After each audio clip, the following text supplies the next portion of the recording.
नमस्कार दोस्तों, हमारी आज की कहानी है शोषण। बड़े भाई द्वारा माँ को कहे अपशब्द सुनकर प्रगति का खून खोल गया। अपनी पूजनीय माँ का अनादर वह किसी भी कीमत पर बर्दाश्त नहीं कर सकती थी।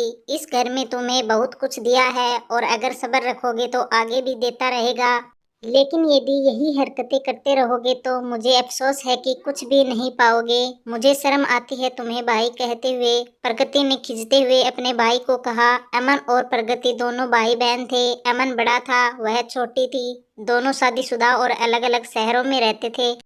अमन शादी के बाद से ही अपनी पत्नी को लेकर अपने माता पिता से अलग रह रहा था। उनकी पत्नी ऋचा को अमन के माता पिता के साथ रहना बिल्कुल पसंद नहीं था। इसके कई कारण थे, जैसे सासू माँ की तिजोरी की चाबी न मिलना, सुबह देर से उठने में रोक टोक होना, वे माता पिता को सहयोग नहीं करते थे। इसके विपरीत उन्हें जब भी माता पिता को अपने काम के लिए जरूरत पड़ती थी, प्रगति ससुराल से आकर अपने माता पिता को भाई के घर पहुंचा दिया करती थी।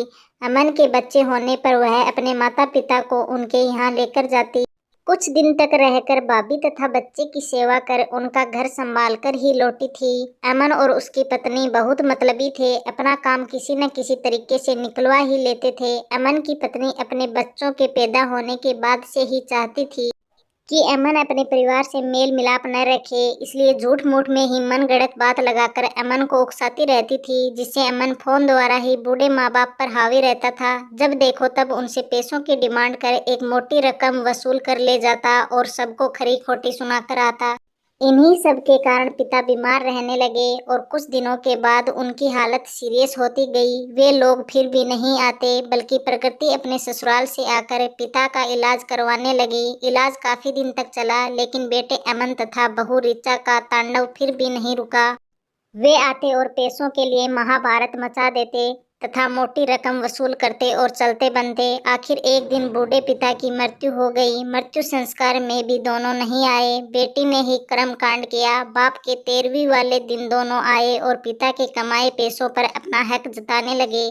पापा के ऑफिस के कागजात, बैंक की पासबुक तथा मकान के कागजात मुझे दे दो, अब इन सब पर मेरा अधिकार है। बूढ़ी माँ पर चीखते हुए अमन ने कहा, मैं नहीं दूंगी, जब तक मैं जिंदा हूँ इस पर मेरा अधिकार है। बूढ़ी माँ ने चीखते हुए कहा, बुढ़िया तेरा दिमाग ज्यादा खराब हो गया है, सीधी तरह कागजात देती है या अंगुली टेढ़ी करूं? ऋचा ने बूढ़ी माँ को धक्का देते हुए कहा, हिम्मत है तो मुझसे लो, माँ पर क्यों बरस रही हो? प्रगति ने माँ को गिरने से बचाते हुए बोली, तूने ही इस बुढ़िया के कान भरे होंगे। अमन क्रोधित होते हुए बोला, भैया गाली मत दो वरना मुझसे बुरा कोई नहीं होगा। वह खींचते हुए बोली, वरना क्या कर लेगी? मैं फिर बोलता हूँ, लो कह दिया। अमन ने बेशर्मी से बोला, भैया मैं सम्मानित व्यक्ति की पत्नी हूँ। तुम जैसे लोगों को मेरा पति चराता है, तुम्हारे जैसे लोग मेरे पति के नौकर हैं। तुम्हारी औकात नौकर से भी बदतर है। नौकर कम से कम अपने मालिक के साथ वफादारी तो निभाता है।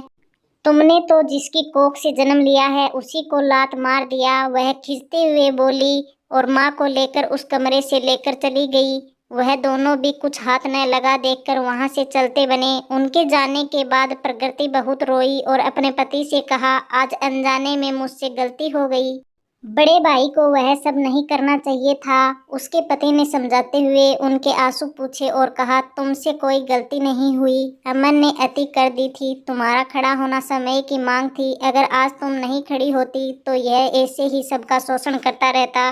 पति की बात सुनकर उसने एक गहरी सांस ली। धन्यवाद दोस्तों। तो दोस्तों, हमारी आज की कहानी कैसी लगी? अगर कहानी पसंद आई है तो लाइक, कमेंट, शेयर और चैनल को सब्सक्राइब जरूर कर लीजिएगा।